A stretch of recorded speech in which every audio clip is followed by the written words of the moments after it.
बिस्मिल्लाहिर्रहमानिर्रहीम। मुअज़्ज़ज़ सामाईन और नाज़रीन, मेरा नाम है इज़हार अहमद गुलजार।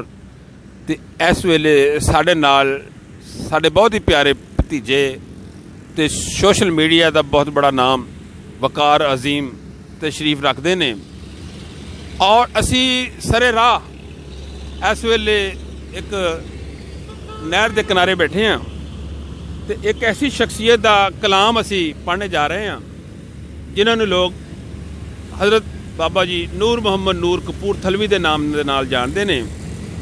बाबा जी नूर मुहम्मद नूर कपूरथलवी का सब तो बड़ा हवाला उन्होंने पंजाबी शायरी है। उन्होंने जिथे उर्दू तो पंजाबी दोवां जुबानों में अपने आप को मनवाया, उन्होंने रचनावां दे नाल उर्दू तो पंजाबी का महक रहा है। उन्होंने सब तो वड्डा हवाला उन्होंने पंजाबी शायरी है। मौजूदाती एतबार नाल उन्होंने शायरी बड़ी रंगारंगी सी। नूर मुहम्मद नूर कपूरथलवी एक इंसान दोस्त ते मुहिबे वतन शायर सन। उन्होंने सारिया नज़मां जिहड़ियां वा और रूह नूं टुंबदियां ने ते सुनन दे लायक ने। वकार अजीम साहब की बड़ी ख्वाहिश सी कि मैं बाबा जी नूर मुहम्मद नूर कपूरथलवी का कलाम पढ़ा तो अज साडा ये टाकरा एक ऐसी जगह पर होया जिथे असीं दोने ही बैठ गए हैं, क्योंकि कलाम भी तो पढ़ने वाला भी दोनों ही तुहानूं जनाब महसूस करनगे, खुश करनगे। जनाब वकार अजीम साहब जी सर। अस्सलाम वालेकुम जी दोस्तों, मैं तुहाडा अपना लाला वकार।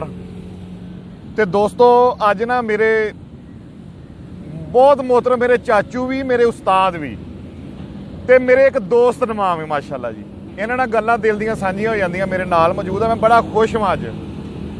तो दोस्तों अज मैं ना अपने बजुर्ग आ साडे, अल्लाह पाक उन्हां नूं जन्नत दे विच आला मकाम अता फरमाए, नूर मुहम्मद नूर कपूरथलवी साहब।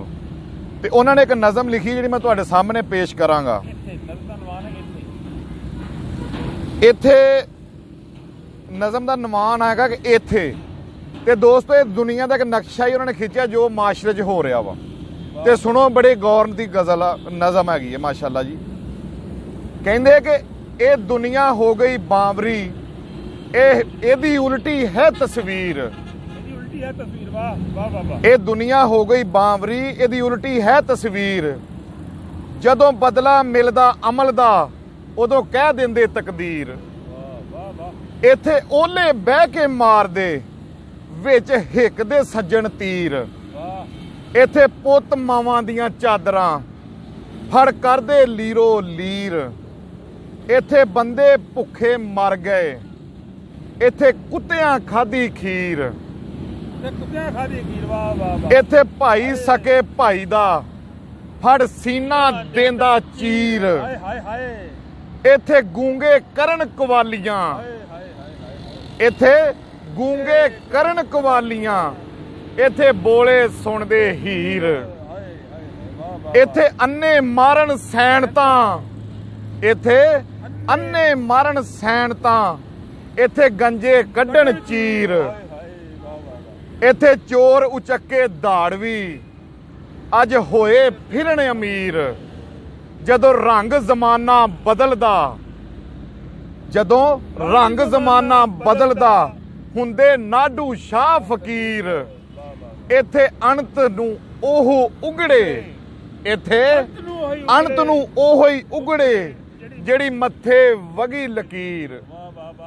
ते दोस्तों ये तुसीं जदों इहनूं शेर दी इहनूं पढ़ोगे ना, गौर नाल सुनोगे, दी तशरीह करोगे ते तुहानूं सारा जमाना जो हो रहा वा उहदी हर गल तुहानूं इत्थों मिल जाएगी जिहड़ी उन्होंने खिच के इस नज़म दे पेश करती। तो दोस्तों ये मेरा चैनल लाला वकार के नाम तो आ। ये मेरे सारे दोस्त नवे वेखण वाले भी इनू जरूर सबसक्राइब करो, लाइक करो, शेयर करो और कमेंट भी करो। कोई गल बुरी लगी है तो सानू जरूर दसो, सानू माफी ओदी माजरत है साडे वास्ते। और अगर तुहाडे कोल चंगी गल है साडे तक पहुँचाओ, इंशाअल्लाह ताला असीं दुनिया तक पहुँचावांगे।